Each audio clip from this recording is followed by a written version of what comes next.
So today is day 103 and I would like to talk about headaches today. So today I had a really bad headache and it's muscular induced. So I've got an old whiplash injury that kind of flares up when I've been working out a bit too hard and going a little bit too hard. So today I've had a really bad headache all day and my neck has just been really sore and I really needed somebody to rub my neck and my shoulders, but I haven't had that.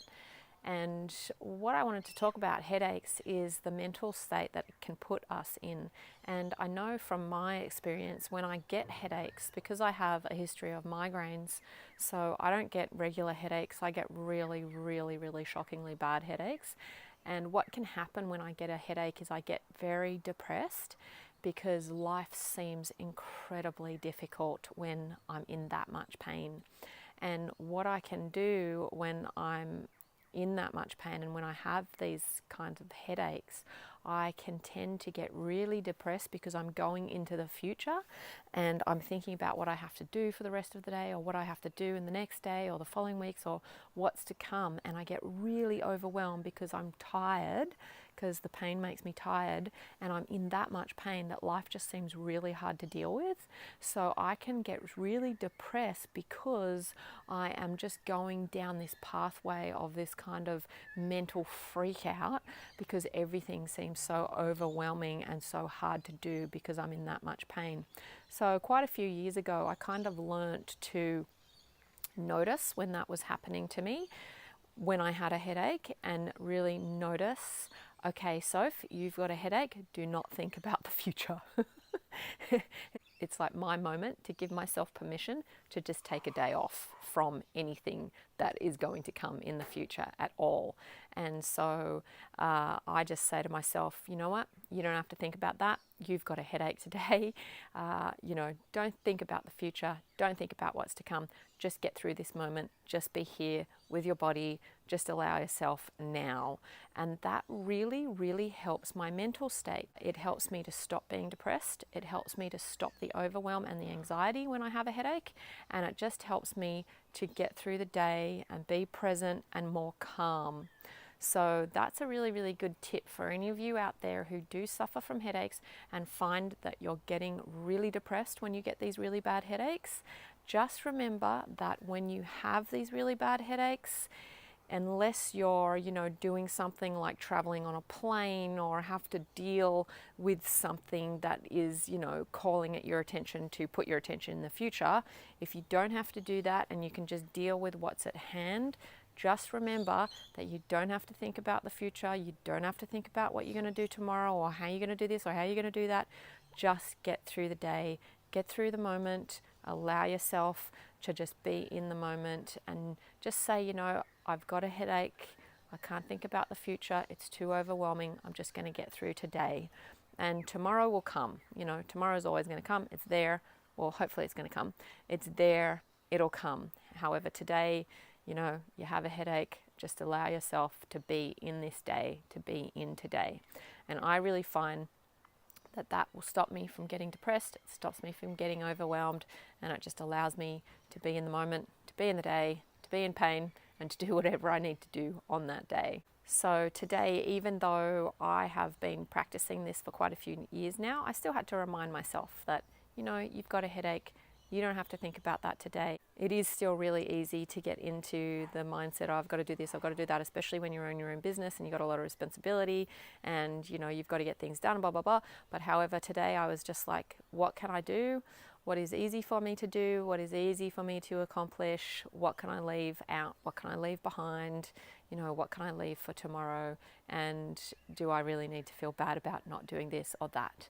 And so, just asking myself those questions and coming back to the present moment and really giving myself permission to just take the day off, to be in the here and now, really, really helps with my mental state. And another thing that I wanted to talk about today was depression and mental health, and how often when we do have depression and when we suffer from depression, we can very often isolate ourselves because depression seems to be something that you know, a lot of people talk about, and doctors are so ready to hand out antidepressants, which I just find is shockingly totally uncalled for, because a lot of depression stems from trauma or negative mental patterns or the way we've been brought up, our inability to deal with what's happening in our lives, or just overwhelm and anxiety. And it actually stems from a lot of things that happen in our past and us not having the tools to deal with what's going on in our present. And we can find those tools by going to a therapist and getting counseling and all of that kind of stuff. However, it is really quite hard to be in a world where depression is kind of taboo and looked down upon. So a lot of people don't want to hear about our negative mental state. They don't want to hear about us when we're in our deep depression. So what's really, really important for our mental health is to make sure that we have people in our lives who will hold us in that place, who will actually hold us in our negative state and will be okay with us and will allow us just to talk and feel that place. And another really handy tool to try and find when we are depressed and when we get into those states is try and find something that can lift us out of the depression, something that can be a tool that can really take us to another place and shift our mental state. So exercise can be a really good thing, going out in nature can be a really good thing, having a cup of tea with a friend can be a really, really good thing. And you know, when I'm saying having a cup of tea with a friend who can listen, they have to be a good friend who doesn't judge you, who just understands and will be there to listen to you. So if we can reach out and be vulnerable enough to try and find a friend and create relationships with people who are willing to support us and be there for us and just let us be in our depression, then that can be a really, really healthy thing for us. Because a lot of the time, depression can be something that is just passing through and can be something from overwhelm. And when we get to talk it out, especially as women, when women get to talk out what they need to talk out, it can lift us into a much kind of more positive state. However, the focus shouldn't really be on, you know, I'm in a negative state, I need to get into a positive state. The focus should really be on accepting where we are, allowing ourselves to feel what we feel, feeling the overwhelm, feeling the anxiety, feeling where we are, and knowing that it's okay, and not beating ourselves up about being depressed and having a bad mental health day or week, because beating ourselves up about it is going to make it worse. So it's really important to find some people that can support us and are okay with that and allow us to be in that state. We don't want to be wallowing in it, we don't want to be playing the victim in it, and we want to understand when we are playing the victim in our depression and what we're creating through that victimhood. And that's where we have to have radical responsibility and be really, really, really serious with ourselves and really honest with ourselves and say, are we playing the victim? Am I wallowing around in this victimhood and creating overwhelm and depression and negative thoughts because I'm playing the victim? And when we're not playing the victim, when it's just something that comes on us, I have depression in my family, and so I've been raised with depression in my family, so it is something that I'm susceptible to, and it's not really something I've been able to own and understand for quite a long time. And it's just been recently that I've actually been able to say, yeah, actually I grew up with depression in my family, and it's not unusual that I do suffer from depression in periods of my life, because it's something that people don't really like to talk about, and people don't really like to admit. And it can be really hard to really realize, hey, I'm actually going through depression. It's also something that we don't want to get too attached to. So it's really good to acknowledge it and understand it and know that it can be a tendency for us to be in that place. However, we don't want to get attached to it and become identified with it. So we don't want to identify as, yeah, I'm a depressive. We don't want to feel it as our identity.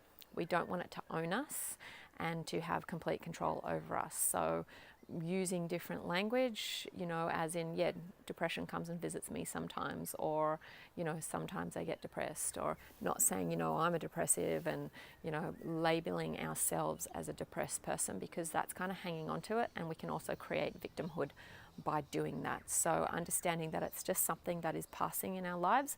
It's not who we are really at our core. It doesn't have to be attached to us. We don't have to fully own it as all of us. It's just something that's passing through in our lives, and that's something we're visiting with for a little while, but we don't have to ask it in for a cup of tea and make it stay. We can just say, nope, you're visiting, you're not here to stay, and we can do everything that we can in our power to really bring ourselves to a better mental state. And just acknowledging that, this is going on in our lives is really, really helpful. Seeking help from a therapist or a counselor, finding friends that can support us and nourish us, not people who are also going to bring us further down into our depression and who maybe are depressed themselves, but people who are willing to listen to us and do what needs to be done to help us to move through it. Moving our bodies, going into nature, eating good food. There's a lot of foods that can actually trigger depression. Sugar, wheat, dairy, those kind of things, they're really easy to trigger depression. So there are good things to stay away from if we can. So that is day 103.